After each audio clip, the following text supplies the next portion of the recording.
Muy buen día a todos. Hoy es 15 de noviembre del 2017 y esta es nuestra sesión número 12, la 12ª sesión o la 12ª sesión de este semestre para nuestra clase de Español 420, Introducción a la Traducción. Y este es el plan que vamos a discutir hoy.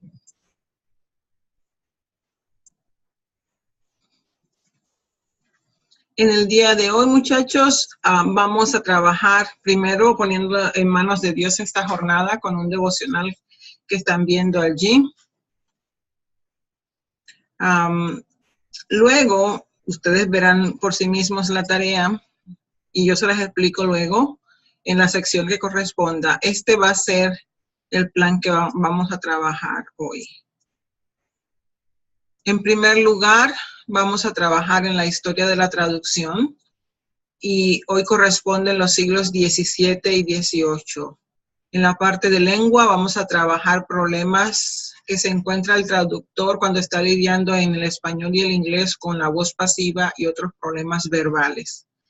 En las técnicas de traducción tenemos las interferencias lingüísticas. Hoy vamos a ver los hispanicismos, los préstamos que van provienen del español y recibe el inglés. Y luego también vamos a ver datos interesantes en la traducción. Aquí está la lista de hoy, pero vamos a comenzar con la parte 4, seguimos con la parte 1 y luego seguimos con las técnicas y finalizamos con la lengua. Entonces, manos a la obra, pongámonos en manos de Dios con este devocional.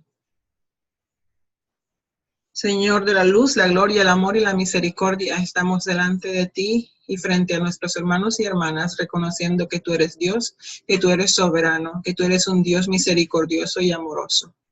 Y por ello reconocemos ante ti y ante nuestros hermanos y hermanas que somos pecadores, que te ofendemos, Señor, que nos distanciamos de ti. Te pedimos que escuches nuestras súplicas, atiendas nuestros ruegos y nos perdones por nuestros pecados.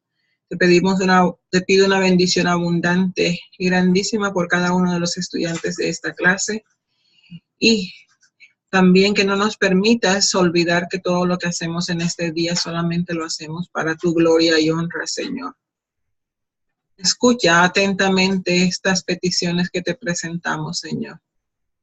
Te pedimos que nuestro mundo sienta el amor como la fuerza del progreso y crecimiento y que al hacerlo así trabajemos todos y en todo lugar de la tierra por la justicia. Te pedimos, Señor, que nuestras instituciones escuchen la palabra tuya en este día y tengan una sola mentalidad, el servicio a la creación.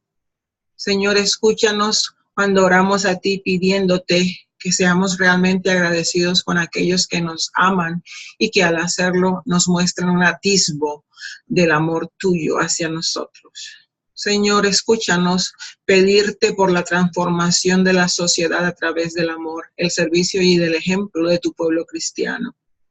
Señor, te pedimos por los niños y por los jóvenes, para que por medio de nuestras acciones ellos experimenten tu amor, la plenitud de tu amor, Señor. Y te pedimos por nuestras vidas. Te pedimos que tú seas el centro de nuestras vidas, que tu Hijo Jesucristo sea el centro de nuestras vidas, para que recibamos su amor, así como Él amó a su pueblo que vivió en el sufrimiento. Todo esto lo pido por la santísima sangre de Cristo, y lo pido en el nombre del Padre, del Hijo y del Espíritu Santo. Amén.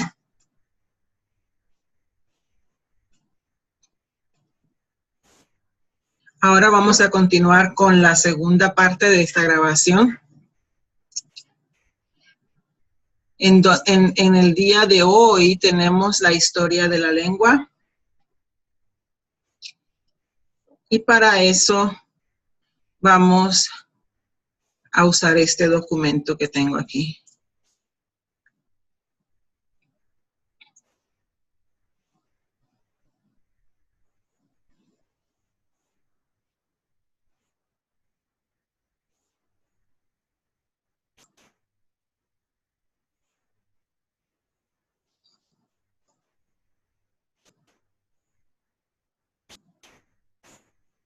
La historia de la traducción que tenemos para hoy, como ya les dije, comprende los siglos XVII y XVIII. En estos dos siglos hubo grandes avances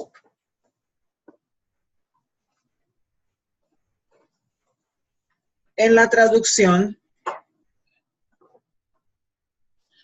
y el país que más sobresale por esto es Inglaterra.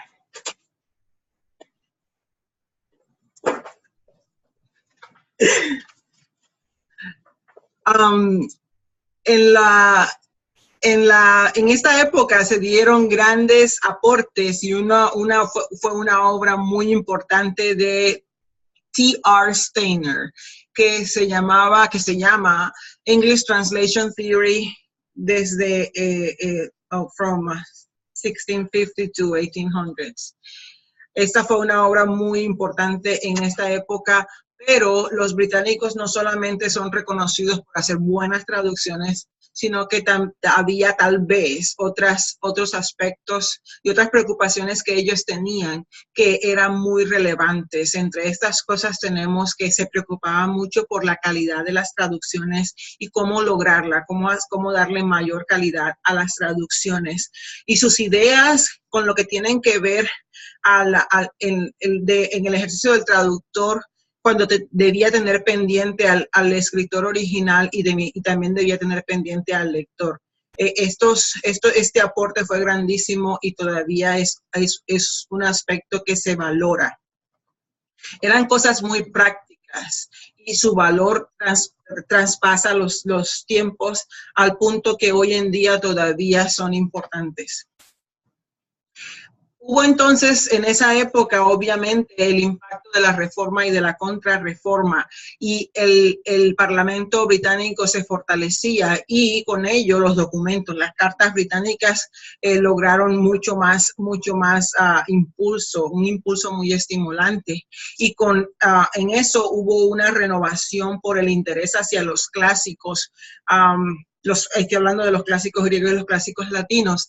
Y con esto, pues, como eran otros idiomas, también se despertó el interés mayor por la traducción nuevamente. Algo importante con tanta preocupación y tantos aportes, ocurrió que el estatus de los traductores subió, ¿sí? Los traductores eran vistos como con la misma buena reputación y con los mismos buenos ojos que el autor mismo. Un muy buen traductor se igualaba al mismo traductor, que el mismo traductor por su trabajo. Una de las figuras más importantes de este campo durante el siglo XVII fue John Dryden, ¿sí? Y no fue solamente el traductor más importante, sino que también fue un individuo que estableció una tipología, una clasificación de las traducciones. Él decía, según él, las traducciones podían ser un metáfrasis, es decir, traducción palabra por palabra, o podían ser paráfrasis o traducción de sentido, traducción de significado, traducción de las ideas. En la metáfrasis se reduce y se dice exactamente palabra por palabra, y en la paráfrasis se expande y se explica más basándose en las ideas que se tienen. También él encuentra otra clasificación, otro tipo, que son las imitaciones. Y en las imitaciones el traductor se toma libertades para jugar con la metáfrasis y con la paráfrasis. Pero trabaja mucho más al nivel de sentido y de significado profundo. Este traductor Dryden, también se preocupaba por el dilema del traductor de serle fiel al original y tener un buen estilo, y ser inteligible. En sus palabras, él decía que era imposible traducir palabras y hacerlo bien al mismo tiempo. Para él eso era como saltar la cuerda con piernas de plumas. Un hombre puede hacerlo y evitar caerse, pero no se puede esperar mucha gracia y mucha sofisticación de él en los movimientos. Para Dryden la traducción era vista con una perspectiva moderna y él encontraba un balance, que hacía de la traducción y el trabajo del traductor una obra de arte, un arte, un oficio o una ciencia. Y estableció unas reglas muy detalladas que hasta hoy día se aplican. Para Dryden, el traductor debe ser un experto en la lengua término y debe ser un experto en la lengua origen, su lengua, la lengua del traductor.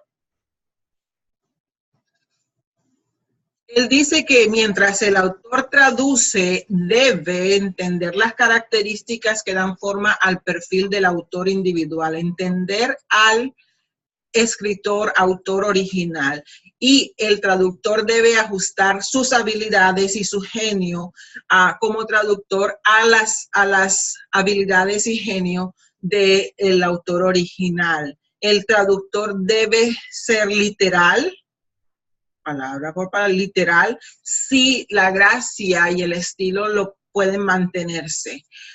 Y además agrega que el traductor debe hacer que el autor original luzca bien, luzca espléndido, ¿sí? Pero que no vaya a pasar o a violar su carácter, su personalidad. También dice que el traductor debe hablar en un inglés contemporáneo y debe presentarse y no debe presentarse mejor que el autor original. Por último, para Dryden, un traductor debe evitar seguir el texto original fidedignamente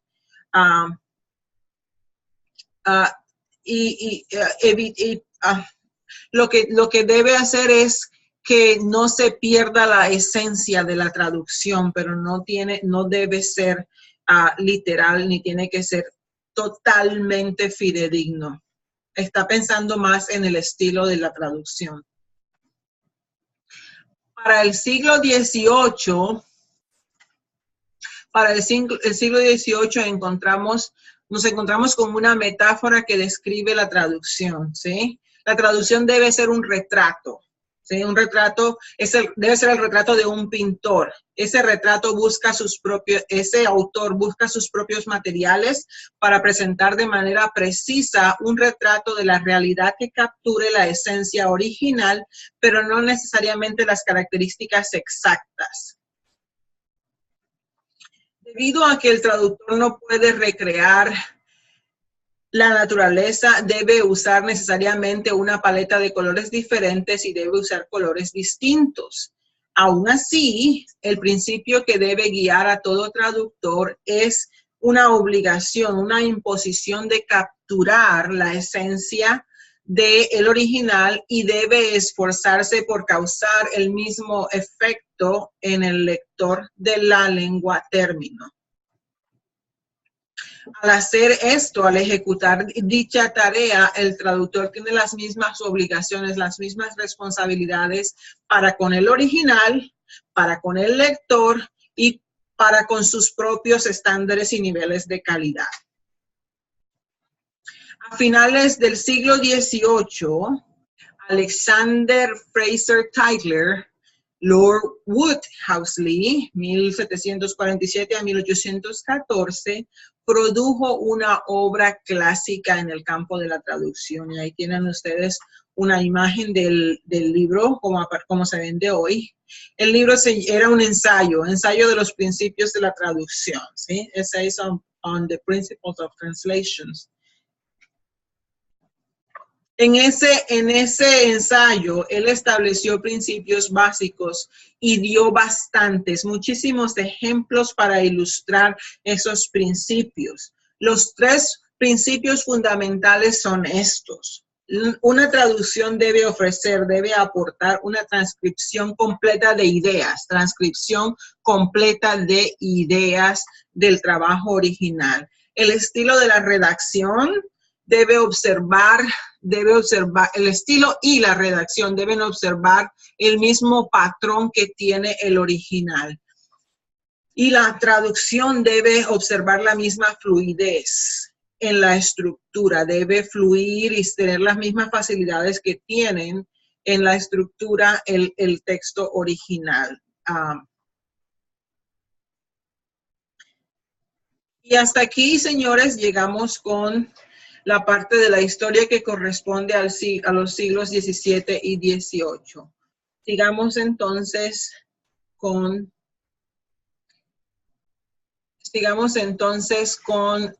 la parte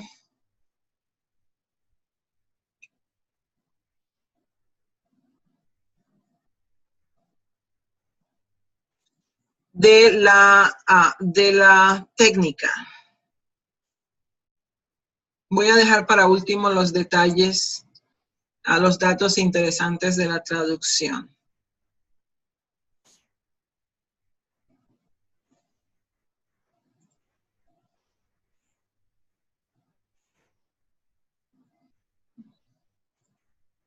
Un momentico, que aquí tengo un video que quiero que vean. Y necesito compartir el audio del computador con ustedes.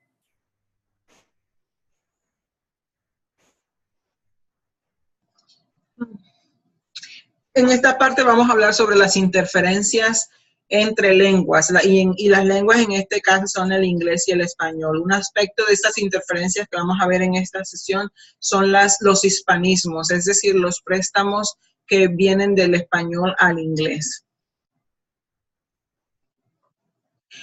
Hay una gran cantidad de razones políticas, razones históricas, razones culturales que hacen y fomentan esta interferencia, este problema del español. Pero lo que ocurre es que la interferencia del español al inglés no es tan fuerte, no es tan severa como la interferencia del inglés al español, que es otro tema que vamos a ver, pero no hoy, que se llaman los anglicismos. Hoy nos vamos a concentrar en cómo hay interferencia del español al inglés con los hispanicismos. No obstante, la presencia de los hispanicismos en el inglés es muy notable en ciertas áreas de los Estados Unidos, en donde hay población hispana interactuando con la población anglohablante.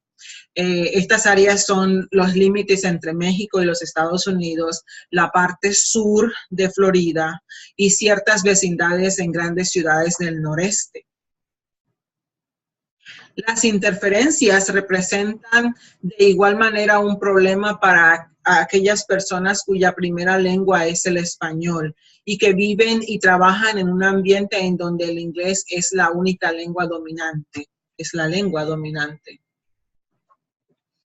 Cuando estas personas hacen un uso excesivo de los hispanicismos, esto provoca que ellos, las personas que hablan con estos hispanicismos, sean vistos como extranjeros y puede causar efectos colaterales desafortunados, tales como la discriminación, como las limitaciones laborales o las limitaciones en las posibilidades sociales. Lo que hacen estas personas es combinar el inglés y el español y crean lo que llama a Clinton Carney el uso del Spanglish, ¿sí? Que no es visto con buenos ojos por parte de los académicos, pero ni tampoco los supervisores en los trabajos o los puristas del inglés y del español. Veamos este video que explica lo que es el Spanglish y un buen trabajo en donde ya el Spanglish ha llegado al nivel de que se traducen obras maestras.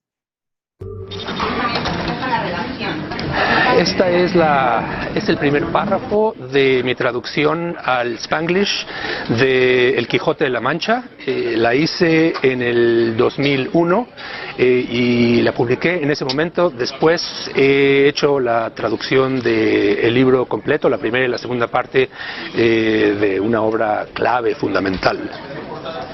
En un placete de la Mancha, of which nombre no quiero remembrearme, vivía not so long ago uno de esos gentlemen who always tienen una lanza in the rack, una buckler antigua, a skinny caballo y un greyhound para el chase.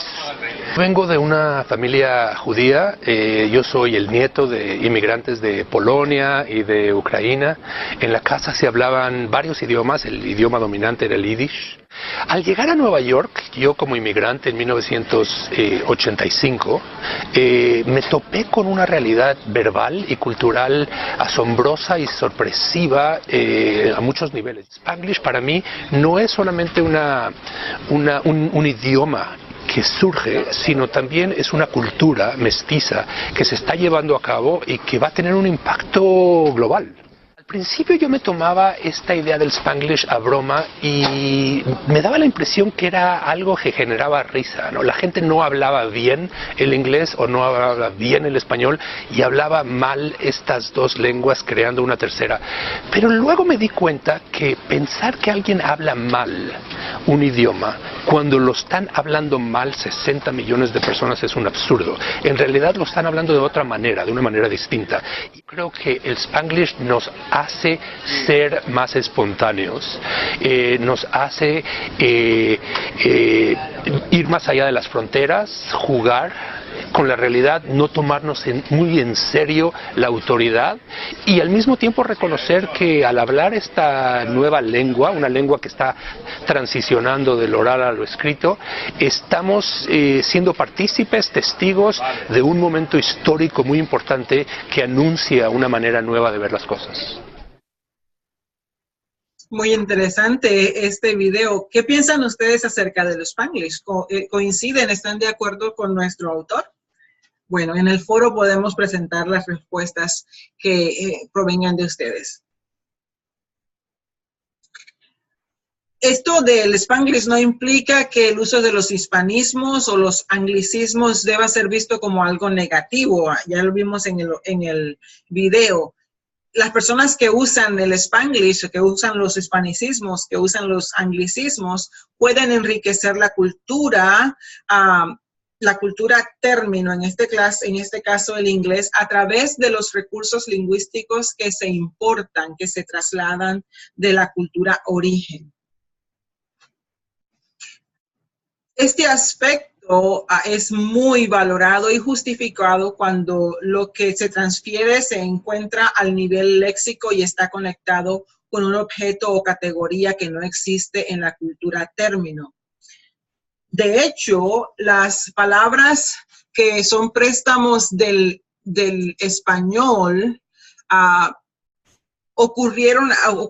llegado al inglés porque no existía en el inglés, no existían esos términos. Si pensamos cuando los conquistadores llegaron a América, encontraron a los indígenas y encontraron que ellos tenían objetos, tenían animales, tenían costumbres, tenían plantas que los españoles no conocían y no tenían un nombre para ellos. Entonces ellos adoptaron la misma palabra que venía de las lenguas indígenas. Tenemos que la palabra yuca, y ustedes la escriben con doble C, viene del español, pero a su vez viene de las lenguas indígenas. La palabra alligator proviene de la palabra lagarto, es un préstamo del español, es un hispanicismo. Cuando las personas venían a trabajar en estas áreas que nombramos al principio, vemos que traían palabras de costumbres y herramientas y áreas que ellos empleaban. Por ejemplo, el ranch viene de rancho. Del español, la palabra adobe, adobe es un ladrillo hecho de masa de una mezcla de arcilla con barro. Y Adobe, me imagino que es Adobe en inglés, es un préstamo también del español. La palabra potato viene de la palabra papa. Y patio es algo que se presta del español, al igual que mosquito. Entonces, vemos que hay préstamos y estos préstamos, una de las razones o explicaciones para que se ocurran estos préstamos es que en la lengua término no hay una manera de nombrarlos. Así como inicialmente cuando llegaron al español no había una manera de nombrarlos y entonces los españoles adoptaron los préstamos de las lenguas indígenas. Aguacate abocado viene del árabe. Por muchos siglos el español ha hecho grandes contribuciones de vocabulario, léxicas, y sigue haciéndolo hoy. Ciertas de estas contribuciones vienen de palabras directas del español y en otros casos el español ha servido como conducto para palabras que se originaron en otras lenguas que han mantenido contacto directo con el español, tales como el árabe, tales como las lenguas indígenas del Nuevo Mundo que les acabo de mencionar con las palabras que les di de ejemplo. Muchos objetos y muchas costumbres originadas en el mundo hispanohablante, tales como las corridas de toro, como las danzas típicas, las comidas especiales, son generadores obvios de hispanismos en inglés. No sabemos, por ejemplo, en el español mexicano, que está muy nutrido por lenguas indígenas, encontramos que las comidas, los nombres de las comidas provienen de lenguas indígenas y así se transfieren al español. La misma palabra México es producto de ello.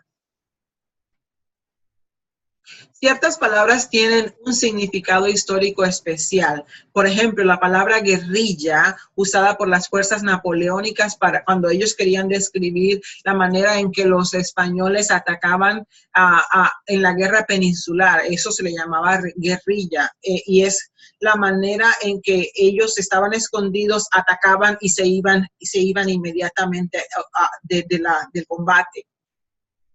Pues ese mismo mecanismo optan por usar las guerrillas hoy, y la palabra que se ha prestado al inglés es guerrilla, ¿no? Para hablar de la guerrilla. Otra parte que también, otro ejemplo que tenemos es la palabra, la expresión quinta columna, que fue usada por el general civil español, que fue usado en la Guerra Civil Española para darle nombre a aquellas personas que apoyaban de manera encubierta en Madrid mientras sitiaban la ciudad. Entonces era un grupo de personas que apoyaban el ataque de una manera diferente. Muchos nombres de lugares geográficos en los Estados Unidos tienen orígenes en el español, como legado del tiempo en que estas regiones se encontraban bajo el control de España o influencia de México, como indicadores de que los conquistadores exploraban estas zonas. Si vemos que nombres de calles tienen nombres de ciudades, allí tenemos en Florida la ciudad de San Agustín, en donde hubo presencia española mucho tiempo y de allí provienen bastantes nombres de lugares, nombres de calles y avenidas. Este hombre, Mario Pei, fue profesor aquí en los Estados Unidos, es italiano, y él hablaba montones de idiomas, italiano, español, inglés, 20 y pico idiomas, 23 idiomas, o los entendía, pero era muy interesado en el proceso lingüístico, en la traducción, en las lenguas. Y él se da cuenta de que hay 3 rocas peligrosas en la costa de Alaska, tienen nombres que también son hispanicismos. La roca de abre ojos, la roca de alárgate y la roca de quitasueño, wake up, quitasueño, ¿sí? Los anglicismos se hacen evidentes de igual manera en las personas anglohispanas expatriadas que viven en una nación anglohispana. Un ejemplo de esto es una comunidad anglo-residente que se encuentra en varias naciones suramericanas y más notable, esto es muy notable en Argentina, en Uruguay y Chile. Son personas de habla español, de habla inglesa que se van a vivir a otros países, y en Argentina, en Uruguay y en Chile este caso es muy común. Estos individuos se han quedado en esos países y hoy día son ciudadanos de cuarta o de quinta generación que tienen residencia allá en esos países, pero tienen costumbres británicas y hablan un inglés que hasta cierto nivel está hispanizado, tanto en el léxico como en el nivel sintáctico. Entonces, ellos así hablan el inglés, vengan de Inglaterra o vayan de los Estados Unidos a países hispanizados, y su inglés ya no es un inglés que está siguiendo los patrones de su inglés en Gran Bretaña o aquí, sino que ya se ha visto modificado por las estructuras del español o por el léxico del español. También existe una sublengua que se usa con frecuencia para hacer bromas en el nivel humorístico, y consiste en exagerar deliberadamente los hispanismos hasta el punto en que es difícil para alguien externo entenderlos. Durante muchos años, este caso es el que voy a presentarles a continuación de esa sublengua que se ha hecho, pero está cargada de hispanicismo, ¿ok? En el periódico El Heraldo de Buenos Aires, durante muchos años, un hombre de nombre Basil Thompson escribió una columna en ese periódico, y la columna se llamaba Ramón Escribe, ¿sí? Y Ramón Thompson escribió varias cartas con un estilo hispanizado. Aquí hay un ejemplo. Este extracto se escogió de las columnas que se publicaron en 1979, ¿sí? En esta es una nota en donde Ramón estudiaba para ser traductor. Y quiero mostrarles un documento. Este es la carta en total, pero quiero que vean las dos versiones. En esta parte, si ustedes no, esto se convirtió en un libro y se llamaba Ramón Writes, y él no le ponía acento, no le ponía tilde a la palabra Ramón, así como está, así es la foto del libro, y este es B.T. Basil. B.T. era el seudónimo que él usaba, pero el nombre era Basil Thompson.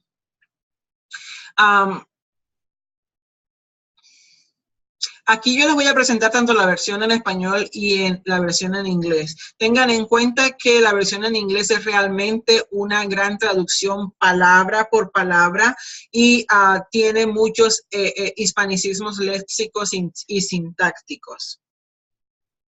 En la redacción en la escritura de Ramón se incluyen expresiones idiomáticas, se incluyen palabras típicamente argentinas que se las estoy mostrando a continuación, ¿sí? Al divino botón, en Argentina se dice eso, useless. Los milicianos de military se han copado, have grabbed, ¿sí? Se han copado los asuntos de las vacas, el ganado. El viejo, para hablar del papá, no se ve bien, no se ven bien, no se encuentran, no se reúnen, se arma la grande, there is a big fuss, hay un gran problema. Y esta es la versión en español, pero yo les quiero mostrar, y si me dan un segundo, este documento que tengo aquí, y ahora voy a hacer el share porque ustedes no lo están viendo. Aquí está.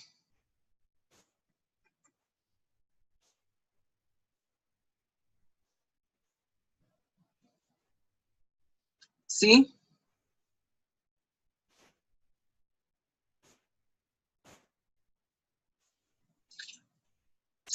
Yo voy a leer la parte que está en español y ustedes pueden seguir el texto en inglés, ¿sí? Pues, le suplico que pases por alto la descortesía de mi parte al no escribir estos últimos 4 meses. Lo que pasó es que había planeado ir en persona y por eso desistí. Tenía el objeto de mi visita de ver si me podía acomodar en algún ministerio de gobernación después de que ocurrieron los eventos que son de dominio público. Pero en las vísperas de ausentarme me escribe un amigo de la facultad que viene para decirme que mi viaje sería al divino botón porque las cosas no se han cambiado en nada. Los milicianos se han copado a todo para ellos mismos. Como puedes esperar, me sentí desilusionado porque me di cuenta de que esta vida de campos no me cae bien y de comercio no me quiero ocupar. Para mí, que cursé 3 años de estudios de traductor público, debería existir entrada en la vida oficial. La paciencia de siempre esperaré. Por desgracia, he tenido que ocuparme más a fondo con los asuntos de las vacas. Desgraciadamente, la semana pasada se murió el capataz. Tenía 78 años y nació, vivió y trabajó aquí toda una vida. Sus restos recibieron sepultura aquí en la propia estancia. Por lo demás, todo como siempre. El viejo se ha repuesto de la pierna rota y se está ocupando nuevamente de las cosas. Pero él y Ramoncito no se ven bien. El viejo no aguanta los discos de los Beatles y el pelo largo de Ramoncito. Y cuando no se siente muy bien, se arma la grande. Esther se dedica a asegurar la tranquilidad de la casa. De paso, me pide que te mande un saludo, a lo cual le agrego un abrazo de tu amigo Ramón. And I should remove this all from there porque Ramón no la escribía con acento. And if you just see the last part, the last piece, see for the rest, the things go as always. The old one has reposed himself on the broken leg and is occupying himself newly on the things. But he and Ramoncito don't see each other well. The old one doesn't tolerate the disc of the Beatles and the long hair of Ramoncito. And when he is not feeling too good, he arms the great one. Esther dedicates herself to assure the tranquility of the house. Of passing, he asks that I send you her salutes, to which I aggregate a great embrace from your friend. En esto es Spanglish, ¿sí? Esto está influenciando pesadamente el inglés. Aquí están las otras partes y ustedes pueden ver, pueden comparar las dos, ¿sí? Entonces, lo que ocurre aquí es que esta persona está haciendo esta columna muy a propósito, pero su inglés ha sido influenciado y está siguiendo patrones léxicos y patrones sintácticos que corresponden al español, produciendo este documento en inglés que no tiene sentido, que suena muy mal, que para ustedes les va a dar un dolor de cabeza, ¿verdad? Bueno, hasta ahí vamos con esta parte de los hispanicismos. Volvamos entonces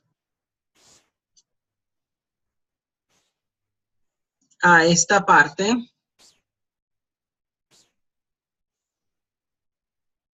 Y nos teníamos la carta que acabamos de ver. Esta es la parte en español, pero ya la vimos ahorita en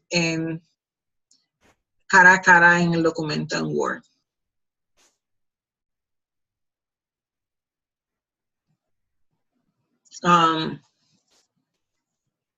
Para hoy, en la parte de las tareas, si ustedes se percataron,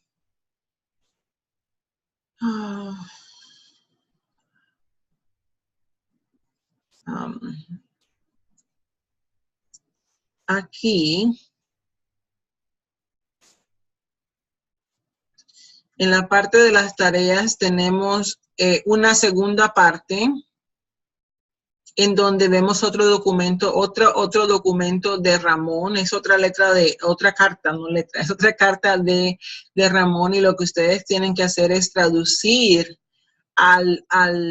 primero tienen que crear una versión correcta en el inglés de este documento y luego traducirla al español para saber qué era lo que estaba pensando realmente Ramón, el señor Thompson, ¿sí? Y siguiendo por la misma vía de los hispanicismos, tenemos un foro en donde vamos a hacer nosotros nuestra lista, vamos a jugar con el Spanglish y cada uno de ustedes vamos a aportar cinco palabras o expresiones que son muestras de Spanglish y vamos a hacer comentarios a dos compañeros. Esta asignación están acá en la tarea de la sección 12 y en el foro de la sección 12. ¿Sí? Si tienen otras ideas que quieren aportar acerca del Spanglish o experiencias que ustedes han tenido con el Spanglish, todas son bienvenidas, ¿sí? Pero nadie vaya a dropear la clase, ¿ok?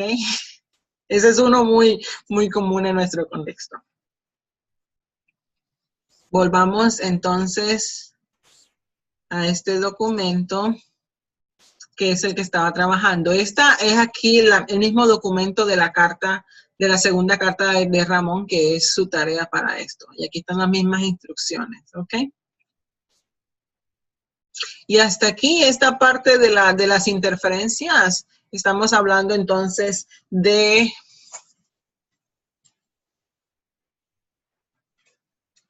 Aquí está, estamos hablando entonces de teoría. Esta parte es la parte de teoría para hoy. Continuemos entonces. Ya terminamos la historia, ya hicimos la teoría. Voy a continuar con la parte de los problemas, de la voz pasiva y los problemas, otros problemas verbales. Si me dan un segundito. Y terminamos entonces con los datos interesantes.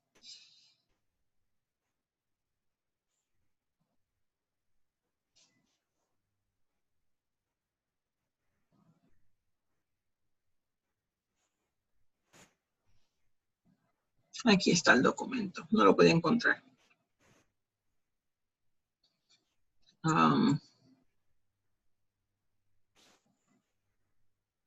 Ustedes no lo están viendo todavía, ya se los voy a mostrar. ¿Sí? La voz pasiva y otros problemas verbales.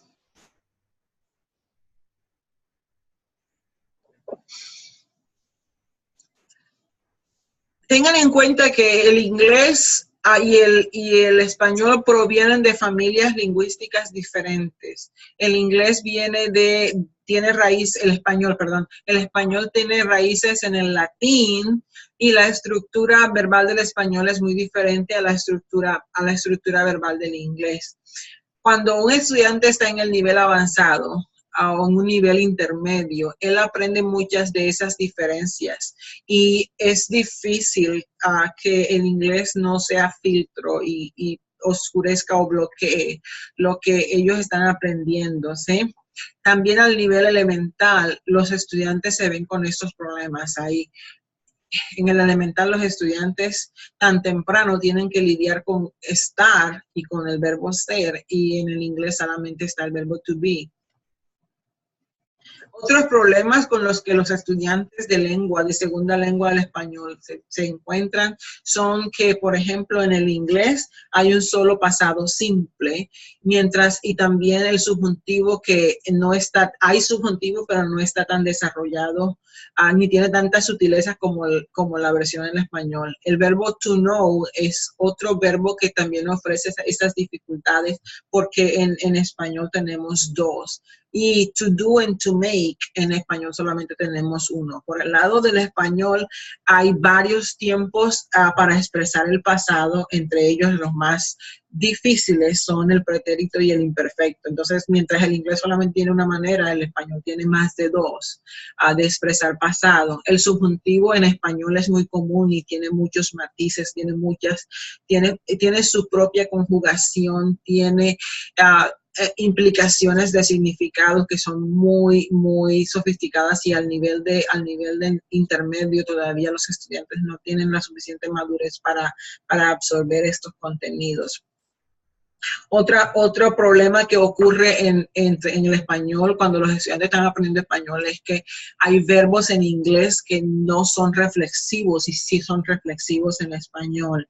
Shave, get up, fall, wash, son verbos que pueden ser verbos regulares normales o también pueden ser reflexivos. Entonces, esto ofrece dificultad.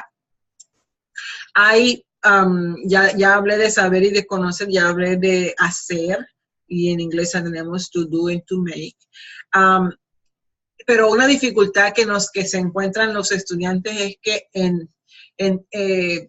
las conjugaciones son más complejas, y en inglés lo que ocurre es que hay muchas ideas que se expresan con verbos modales. Está el will, el shall, está would or should, también está may and might, y está el verbo can or could, ¿sí? Son auxiliares modales, y estos auxiliares modales no existen en el español porque en la conjugación no solamente se guarda ese significado, sino también se guarda se refleja quién ejecuta la acción. Entonces, un verbo en español guarda, refleja y expresa quién hace la acción, cuándo hace la acción, y diferentes significados como que en inglés se expresan con estos verbos modales, estos auxiliares modales. Y todas estas particularidades en los dos idiomas hacen problemáticas las cosas. Vamos entonces a discutir algunos de estos aspectos debido a que el traductor tiene que lidiar con ellos y saber cuándo su uso no es correcto, o si el uso que está haciendo, el empleo que está haciendo suena mal, suena extraño, suena ajeno, y no debía haber sido la selección por la que él optaba. El primer problema más común es el de la voz pasiva, y estoy hablando de la voz pasiva regular. La voz pasiva es frecuente en el inglés, pero se usa, y hablo de la voz pasiva regular. The book was written by, Don Quijote was written by Miguel de Cervantes Saavedra. Ese es el ejemplo de la voz pasiva regular. Y el inglés se usa, normalmente es muy común, pero en el español este tipo de voz pasiva solamente se usa cuando el agente está estipulado explícitamente, o cuando está implícito muy claramente.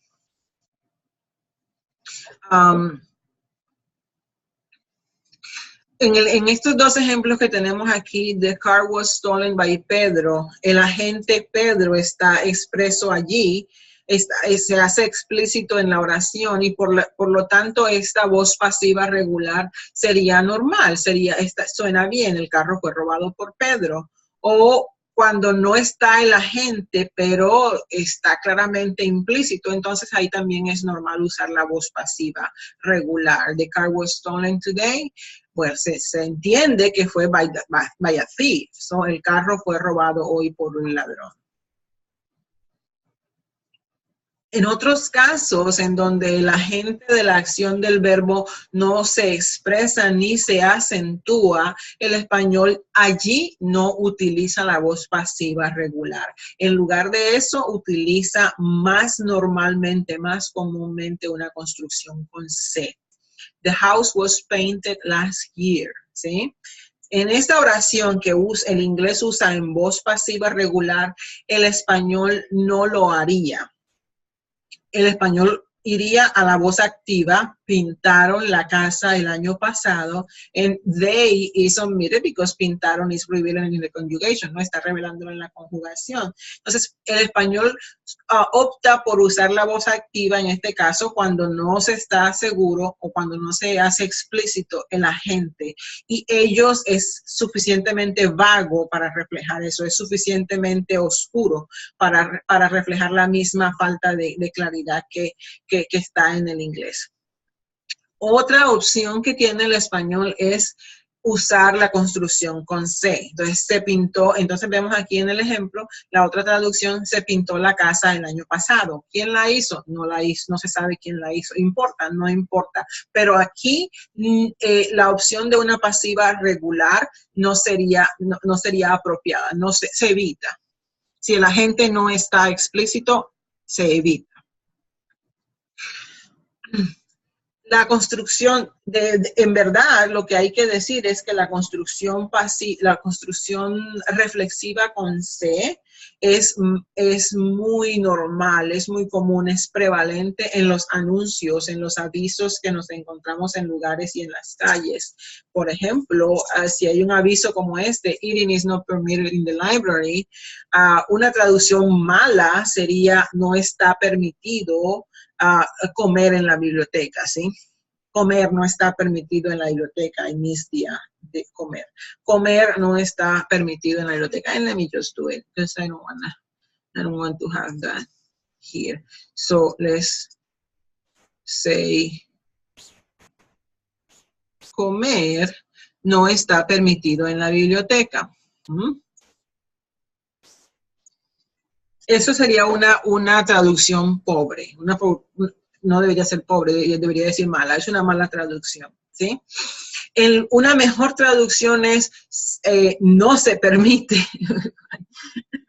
Uy, hoy fallé con esto.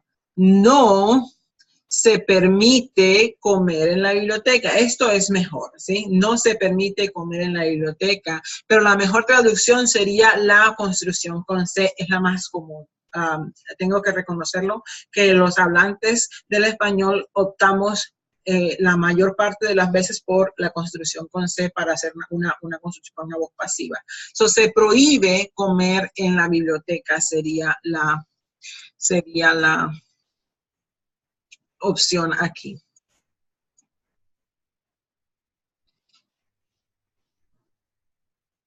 And I just want to go back to my cursor. Muy bien. Bueno, hasta ahí terminamos con la voz pasiva. Y simplemente hay que hacer énfasis en que la mayor parte de las veces, si el agente no está explícito, entonces se opta por C en la mayor parte de los casos. Segunda opción, se cambia a la voz activa, y hay una tercera opción, pero esa sería una mala traducción, de ir por la regular. El segundo problema que vamos a trabajar hoy es el participio presente, ¿sí? Eating, speaking, sleeping, driving. Well, that's a gerund, un gerundio. Entonces vamos a hablar de eso ahora.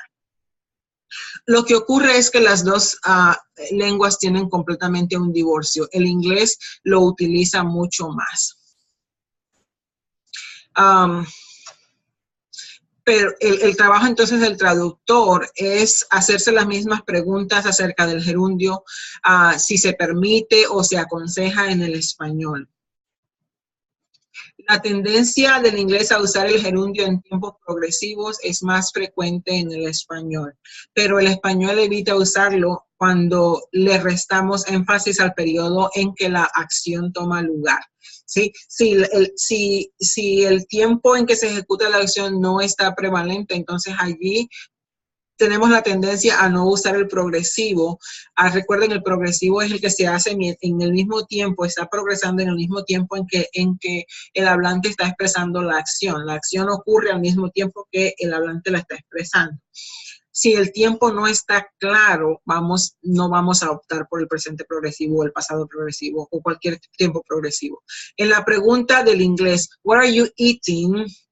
Es posible que se pregunte qué estás comiendo, pero es más común que se pregunte qué comes. ¿Qué comes? Eso es mucho más común y en verdad lo he experimentado. El inglés frecuentemente utiliza este gerundio, el ing form, como adjetivo. En el español eso no se puede hacer. No se debe, no se puede hacer. Por ejemplo, si vemos aquí decision making, ¿sí? Toma de decisiones, ni siquiera se utiliza tomando para nada, ¿sí? Tomando decisiones, no. Decisiones, no existe. El ing making, el equivalente de esto en español como un adjetivo no existe, ¿ok? I'm not saying that the gerund doesn't exist in español. I'm saying that the gerund as an adjective doesn't exist en español. No funciona. When you say interesting idea, el español opta entonces por un participio adjetivado, que es interesante, ¿sí? Una idea interesante. Nunca se va a decir una idea interesante, ¿sí? Nunca. Otro caso en donde el español y el inglés tienen un divorcio con el gerundio, with the ing form gerund, es cuando el gerund es un noun, es el sujeto de la oración, ¿sí? Cuando hace parte del infinitivo, cuando se utiliza en lugar del infinitivo. What I'm trying to say here is, el inglés usa el gerund, I like, he likes eating es el gerund. Allí el español nunca va a usar un gerundio, siempre va a usar un infinitivo. Y se parece mucho más al gerund, que es sustantivo. Amar es vivir. En este ejemplo se ve mucho más claro. Amar, loving, amar es el sujeto, loving es el sujeto, pero el inglés utiliza el gerundio, el español usa siempre el infinitivo. ¿Sí? And we see living también. Amar es vivir. En ninguno de los dos casos el español optaría por un gerundio. ¿Sí? Tampoco existe esa estructura. La última parte de la que vamos a hablar en cuanto a la lengua, los problemas que se le presentan a un traductor, es el del presente dramático, ¿sí? Es un presente que se usa para describir la acción en el pasado con el objeto de darle un impacto más dramático, un impacto más cercano. Y se usa mucho a menudo, especialmente en las biografías, con los eventos que ya ocurrieron en el pasado, se vuelven a poner en presente. Es un presente eterno, se llama, un presente eterno, pero ese es el propósito de darle un efecto más dramático. En este ejemplo vamos a ver la parte en español, vamos a ver la parte en inglés como literal, palabra por palabra casi, siguiendo las estructuras del español, y vamos a ver que no suena bien, no suena tan bien, y luego sí vamos a ver lo que suena más normal en el español. El ejemplo, esta es la parte en español.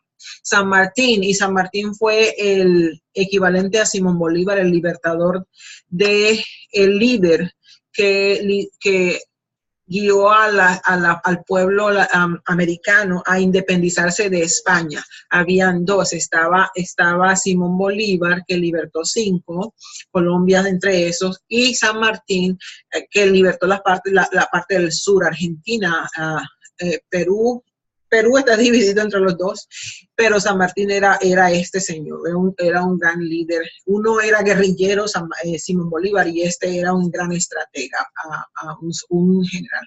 San Martín nace en Yapeyú, pero muy joven se traslada a España para iniciarse en la carrera militar. Entonces vemos aquí que se está usando el presente dramático en nace, no está en pasado, está en presente, even though we already know that that already happened. So, San Martín nace en Yapeyú y muy joven se traslada a España para darle efecto dramático, para hacerlo un presente eterno.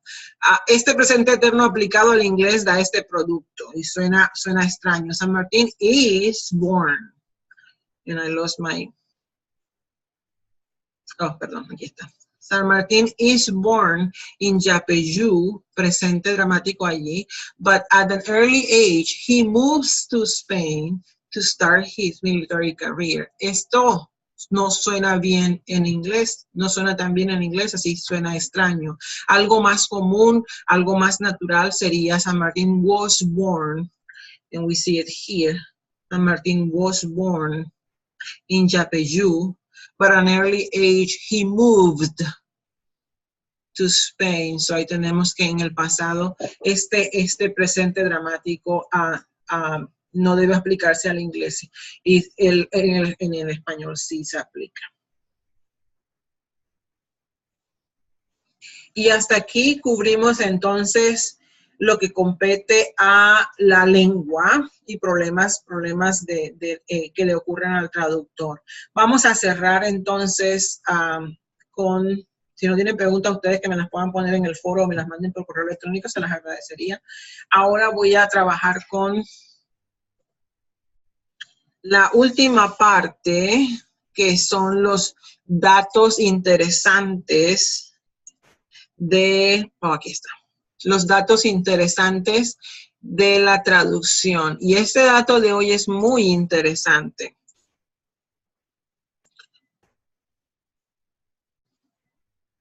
A mí me pareció muy interesante.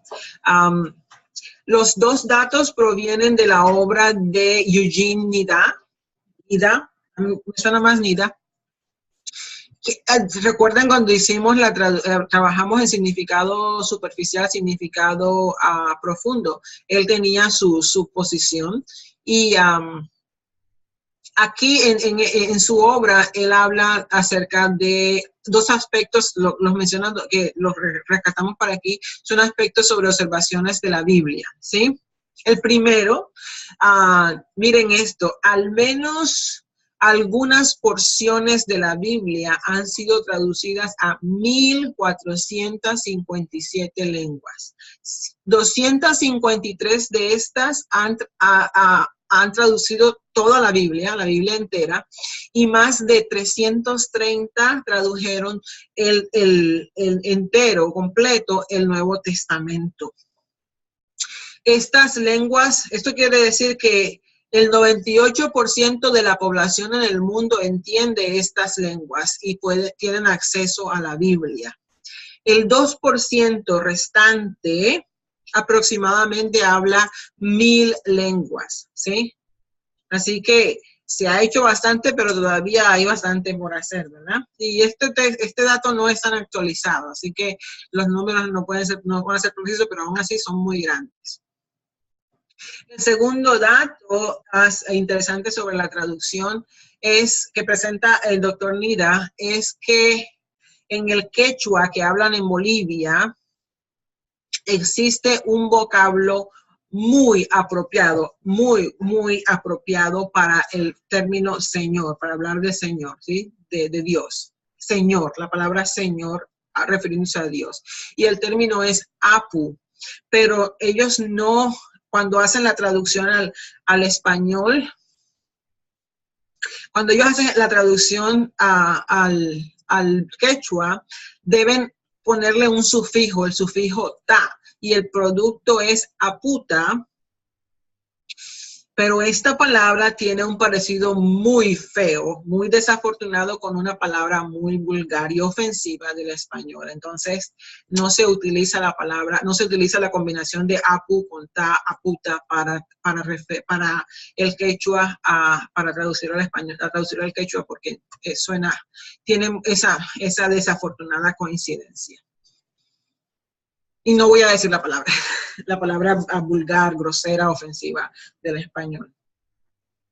Hasta aquí el material de esta semana. en cuanto a lo que compete a nuestra clase de traducción. Espero que los ayude a crecer, que sea un reto para ustedes y los fortalezca en el proceso. Ojalá que la traducción sea una opción en el futuro. A mí me encanta. Y la certificación de las que hablan Carolina y Lina no es exageradamente costosa ni es exageradamente demasiado trabajo.